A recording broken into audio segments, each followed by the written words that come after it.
नमस्कार दोस्तों, स्वागत है आपका हमारे YouTube क्लासेस में।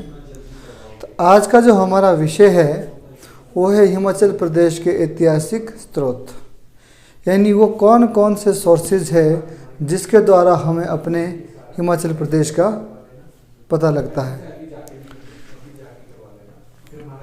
देखिए, कहा जाता है कि हिमाचल प्रदेश उतना ही पुराना है जितनी पुरानी की भारत की सभ्यता, और इस विषय में अलग अलग समय में अलग अलग व्यक्तियों के द्वारा अलग अलग स्टेटमेंट जारी की गई है, जिसके द्वारा हमें हिमाचल प्रदेश के बारे में पता लगता है। देखिए दोस्तों, हमारे पास हिमाचल प्रदेश की जानकारी के स्रोत के रूप में हमारा आज का टॉपिक है हिमाचल प्रदेश की जानकारी के ऐतिहासिक स्रोत, यानी वो कौन कौन से हिस्टोरिकल सोर्सेज है जिसके द्वारा हमें हिमाचल प्रदेश के बारे में जानकारी मिलती है। तो हमने अपने स्रोत को 5 भागों में बांटा हुआ है, जिसमें एक है हमारे पास साहित्यिक स्रोत, दूसरा है सिक्के, तीसरा है ताम्रपत्र या शिलालेख, चौथा है उस समय के मिले हुए भवन, तीसरा सोर्स उसके बाद है वंशावलियाँ, और फिर है यात्रा वृत्तांत। ये हमारे पास सोर्सेज है जिसके द्वारा हमें हिमाचल प्रदेश के बारे में पता लगता है। जैसे मैंने आपको कहा कि हिमाचल प्रदेश उतना ही पुराना है जितना पुराना की भारतीय सभ्यता। तो सबसे पहले हमारे पास सोर्सेज के रूप में हम लेते हैं साहित्यिक स्रोत। तो साहित्यिक स्रोत में हमारे पास बहुत सारे कुछ धार्मिक सोर्सेज है जिसके द्वारा हमें हिमाचल प्रदेश के बारे में पता लगता है। यानी हम ये नहीं कह सकते हिमाचल प्रदेश आज अभी 1-2 साल पहले बना है। हिमाचल प्रदेश बहुत पुराना स्टेट है जिसके बारे में हमारे धर्म ग्रंथों में भी अलग अलग तरीके से अलग अलग समय के अनुसार व्याख्या की गई है। तो देखिए, सबसे पहले हमारे पास है पुराण हमारे पास विष्णु पुराण है, मार्कंडेय पुराण है, स्कंद पुराण है।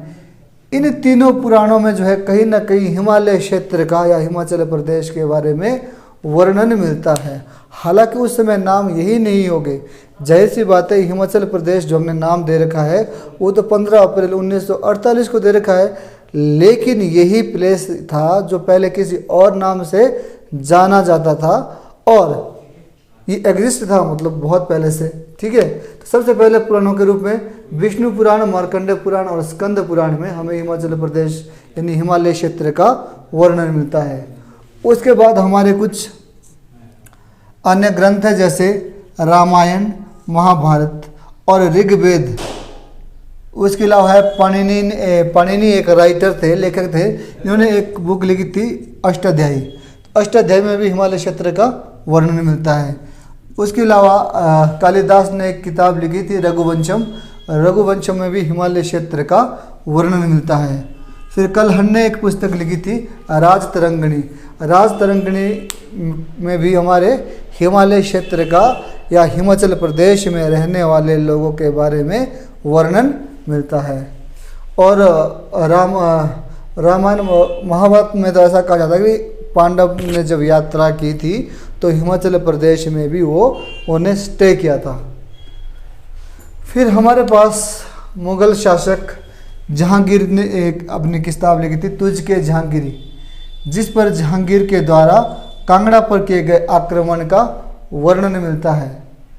फिर तैमूर लंग करके एक व्यक्ति थे अपने टाइम में, तैमूर लंग में भी वर्णन मिलता है हमारे शिवालिक क्षेत्र का।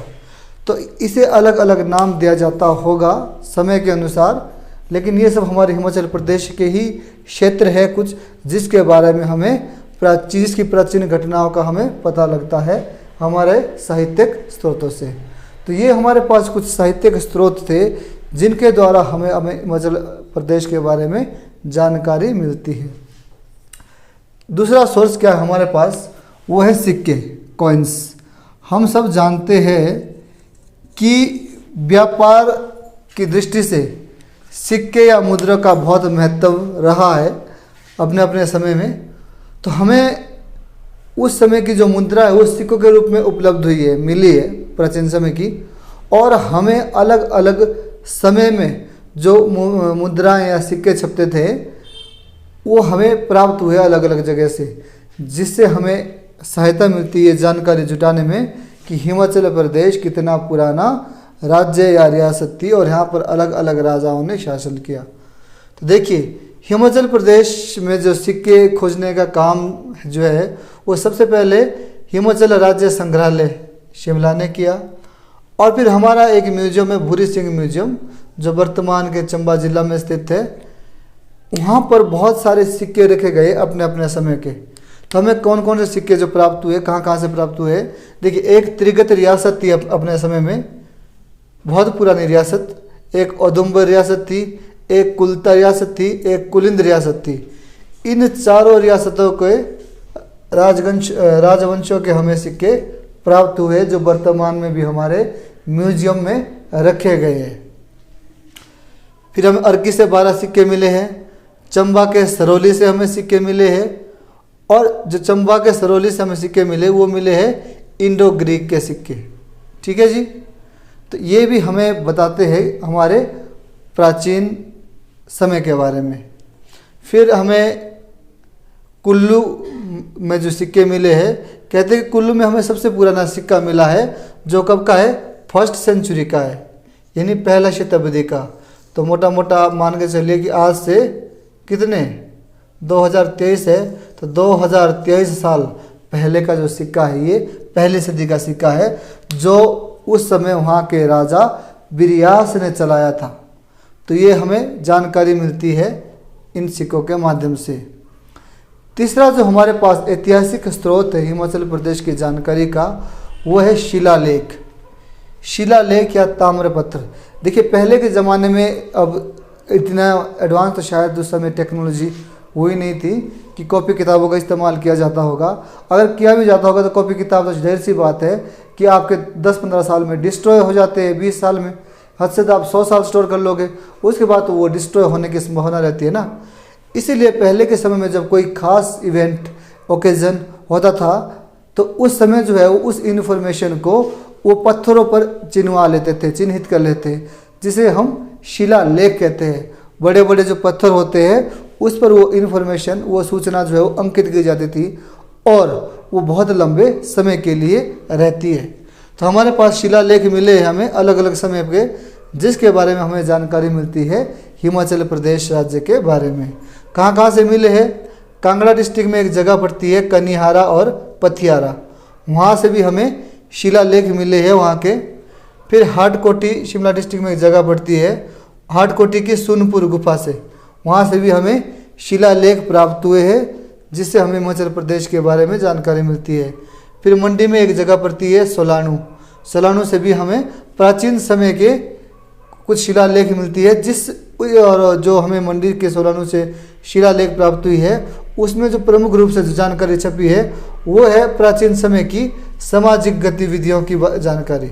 ठीक है, कि उस समय के समाज की क्या स्थिति थी, कैसे समाज चल रहा था। ठीक है, इसके अलावा चंबा से हमें क्या है, कितने 36 शिलालेख मिले जो टाकरी और शारदा लिपि में लिखे गए हैं और इन्हें हमने भूरी सिंह म्यूजियम में संग्रहित कर लिया है, अपने पास रख लिया है। फिर टोंस और यमुना नदी के बीच एक जगह पड़ती है जौनसार बाबर, जहाँ पर हमें अशोक के शिलालेख मिलते हैं। हमें पता है कि अपने टाइम में एक साम्राज्य था मौर्य साम्राज्य, और मौर्य साम्राज्य के 3rd राजा थे चंद्रगुप्त मौर्य के पोते और बिंदुसार के पुत्र, कौन, अशोक मौर्य। ठीक है, अशोक मौर्य कहते हैं कि बुद्ध धर्म का प्रचार करने के लिए जब वो उन्होंने भारत भ्रमण किया था तो वो हमारे जौनसार बाबर क्षेत्र में भी आए थे, यानी उत्तराखंड में है ये जगह वर्तमान में, और वहाँ पर जो उन्होंने शिलालेख लिखवाए थे तो वो हमें प्राप्त होते हैं। उसके अलावा हमें कुल्लू में एक जगह पड़ती है निरमंड, वहाँ से भी हमें कुछ ताम्रपत्र मिलते हैं जो महासामंत समुद्र सेन के बारे में लिखे गए हैं। तो ये हमारे पास कुछ ऐतिहासिक स्रोत थे, किसके रूप में, शिलालेख के रूप में, जो हमें हिमाचल प्रदेश के पुराने समय की जानकारी देते हैं। इसके अलावा हमारे पास भवन है, यानी पुराने बिल्डिंग जो वर्तमान में कुछ खंडरों में परिवर्तित हो चुके हैं और कुछ का एग्जिस्टेंस अभी भी है। तो देखिए भवन हमें एक सबसे पुराना भवन है, एक है कांगड़ा किला। ठीक है, कांगड़ा किला हमें देखने को मिलता है, जहाँ से हमें पता लगता है कि हम जो है एक समय में कांगड़ा में भी राज किया करते थे। भरमौर के मंदिर है बहुत पुराने, इससे भी हमें जानकारी मिलती है हिमाचल प्रदेश के पुराने समय की।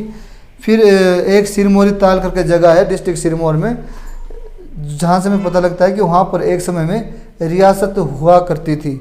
ये बात है बहुत पहले की, यानी आज से 1000-1500 साल पहले की बात है। फिर कामरू और नगर, वहाँ से भी हमें क्या है पुरानी कुछ भवन मिले हैं, जहाँ से हमें हिमाचल प्रदेश के प्राचीन समय की जानकारी मिलती है। इसके अलावा हमारे पास ताबो और की 2 जगह है लाहौल स्पीति में, जिससे हमें जो बुद्धिस्ट जो लोग होते हैं ना, बुद्धिस्ट मॉन्क, उनकी ये पूजा स्थल थे। कुल मिला के कह सकते हैं बौद्ध विहार के नाम से प्रसिद्ध है ये जगह ताबो और की। इसके अलावा हमारे पास जो एक और सोर्सेज हो सकता है जानकारी का, वो है वंशावलियाँ। देखिए वर्तमान में हम अगर अपने थोड़ा 1-2 पीढ़ी के बारे में जानना चाहे तो हम क्या करते हैं, हम पटवारी के पास जाते हैं और वहाँ से हम शजरा नस्ब निकालते हैं, जिससे हमें अपने 4-5 पीढ़ी की आइडिया लग जाता है, यानी रेवेन्यू रिकॉर्ड के द्वारा। तो उस समय भी क्या है, राजघरानों की वंशावलियाँ रखी होती थी। ठीक है, और उन वंशावलियों के माध्यम से हमें अपने विभिन्न रियासतों और राज्यों का पता लगता है। तो वंशावली को इकट्ठा करने के सबसे पहले जो प्रयास किया था वो विलियम मूरक्राफ्ट ने किया था हिमाचल प्रदेश में। ठीक है, सबसे पहले विलियम मूरक्राफ्ट ने किसकी, कांगड़ा के राजघरानाओं की, यानी राजाओं की वंशावलियों को एकत्रित किया था। उसके बाद कैप्टन हरकोट ने जो है कुल्लू के राजाओं की वंशावली को इकट्ठा किया था। ठीक है, फिर कनिंगम ने फिर प्रयास किया, और कनिंगम ने जो है कांगड़ा, चंबा, मंडी, सुकेत, नूरपुर, इन सब के राजघरानाओं की वंशावलियाँ इकट्ठी की थी। देखिए जैसे हमारे पास वर्तमान में एक राजा खैरब्बी है, आपने नाम सुना होगा विक्रमादित्य, जो पुत्र है किसके, स्वर्गीय राजा वीरभद्र सिंह के, विक्रमादित्य। तो विक्रमादित्य जो है वो किस रियासत के राजा थे, ये तो खैर नहीं है, इनके दादाजी थे। उस रियासत का नाम था रामपुर बुशहर। ठीक है, तो रामपुर बुशहर के राजा हुआ करते थे इनकी पहले वाली पीढ़ियाँ। देखिए तो पहले तो इनके पूर्वज भी क्या है, राजा रहे होंगे, तो वैसे ही आगे करके फिर इनके पिताजी राजा रहे होंगे वीरभद्र सिंह, और उसके बाद वर्तमान राजा कौन थे वहाँ के, राजा विक्रमादित्य सिंह। ठीक है, तो ये क्या है, इनकी भी क्या है पीढ़ी रही होगी, और कहते हैं कि ये भगवान श्री कृष्ण के वंशज है। उनकी पता नहीं कौन सी 112वीं पीढ़ी कैसे से कुछ करके बताते हैं। तो ये किससे पता लगता है, हमें वंशावलियों के माध्यम से पता लगता है। ठीक है, जब हम पीढ़ी दर पीढ़ी सभी के क्या करते हैं, रिकॉर्ड रखते हैं, तो वहाँ से हमें पता लगता है अपने पुराने समय का। ठीक है जी, तो ये बात थी हमारी वंशावलियों के बारे में। उसके अलावा जो हमारे पास अगला सोर्सेज है इन्फॉर्मेशन का, उसे हम किस नाम से जानते हैं, यात्रा वृत्तांत। ठीक है, यात्रा वृत्तांत का मतलब क्या है कि उस समय के बारे में हमें जानकारी जो है वो किन स्रोतों से हुई है। ठीक है, यात्रा का वृत्तांत का मतलब है कि अलग अलग समय में अलग अलग लोगों के द्वारा जो यहाँ की यात्रा की गई ना, तो उन्होंने अपना अनुभव लिखा होगा और वही उन्होंने बाद में हमारे साथ शेयर कर दिया। जैसे मान लो आप कहीं घूमने जाओगे तो आप अपने पास नोट कर लेते हो कुछ खास मोमेंट को, और आने वाली पीढ़ी जब उससे वही डायरी पढ़ते हैं तो हम उसे ही क्या कहते हैं, यात्रा वृत्तांत के द्वारा वर्णन। तो देखिए भारत में भी क्या अलग अलग समय पे विश्व के तमाम लोगों ने यात्राएं की और उन्होंने अपने अपने अनुभव भारत के बारे में लिखे, उसे ही हम क्या कहते हैं, यात्रा वृत्तांत। तो सबसे पहले हिमाचल प्रदेश के बारे में जो व्याख्या की पुराने समय की, वो की थी टॉलेमी ने। टॉलेमी आए थे भारत भ्रमण पे और उन्होंने हिमाचल प्रदेश की भी यात्रा की थी। तो उन्होंने हिमाचल प्रदेश की कुलिंद गणराज्य के बारे में लिखा है, और कुलिंदों के बारे में हमें जानकारी किससे मिलती है, टॉलेमी के यात्रा वृत्तांत से। उसके अलावा चीनी यात्री हेनसांग जो भारत आए थे 630 से 644 एडी के बीच, और लगभग 14-15 साल ये भारत में रहे, पूरा भारत का इन्होंने भ्रमण किया, यात्रा की। और कहते कि अपनी यात्रा के दौरान इन्होंने कुल्लू और त्रिगत रियासत की भी यात्रा की थी। और इन्होंने लिखा है कुल्लू रियासत और त्रिगत रियासत के बारे में। उसके अलावा थॉमस कॉरियाट, विलियम फिंच, ये भी हमारे भारत भ्रमण पे आए थे और इन्होंने भी हिमाचल प्रदेश के बारे में लिखा है। ये जहांगीर के समय भारत आए थे, जब जहांगीर राजा थे भारत के, ठीक है, मुगलों के सरदार। फिर फोस्टर ने लिखा है भारत के बारे में, विलियम मूरक्राफ्ट ने लिखा है, मेजर आर्चर ने लिखा है। इसके अलावा अल-बरूनी ने लिखा है, ठीक है। अल-बरूनी जो महमूद गजनवी के टाइम भारत आए थे, तो इन्होंने भी वर्णन किया है हिमाचल प्रदेश का कि हिमाचल प्रदेश रियासत थी और इसमें कुछ वो मेन कुछ रियासतों की बात की होगी जो हिमाचल प्रदेश के अंतर्गत आते थे। तो ये सारे हमारे पास सोर्सेज है जिससे हमें पता लगता है हिमाचल प्रदेश के बारे में। तो अगर हम इसको समराइज करके कुछ कहना चाहते हैं, क्या कह सकते हैं कि हिमाचल प्रदेश एक प्राचीनतम राज्य है जो बहुत पहले से चलता आ रहा है, ठीक है। ये कोई ऐसा स्टेट नहीं है कि जो पिछले 1-1.5 साल में बन गया हो। ये बहुत पुराना स्टेट है, बहुत पुराना राज्य है, जहाँ पर जो है लोग सिंधु घाटी सभ्यता के बाद ही हमें उनके रहने का पता लगता है कि यहाँ की जो सभ्यता है, यहाँ की जो संस्कृति है वो बहुत प्राचीन है और बहुत प्राचीन समय से लोग जो है हिमालय क्षेत्र में रह रहे हैं। हालांकि समय समय पे नाम का परिवर्तन होता रहा है, लेकिन जगह और संस्कृति वही है। तो फिर मिलते दोस्तों नेक्स्ट वीडियो में। आज का हमारा छोटा सा टॉपिक था हिमाचल प्रदेश के ऐतिहासिक स्रोत। उसके बाद हम हिमाचल प्रदेश की हिस्ट्री भी पढ़ेंगे, हिमाचल प्रदेश की जियोग्राफी भी पढ़ेंगे, हिमाचल प्रदेश की इकोनॉमी भी पढ़ेंगे, हिमाचल प्रदेश का एडमिनिस्ट्रेशन भी पढ़ेंगे।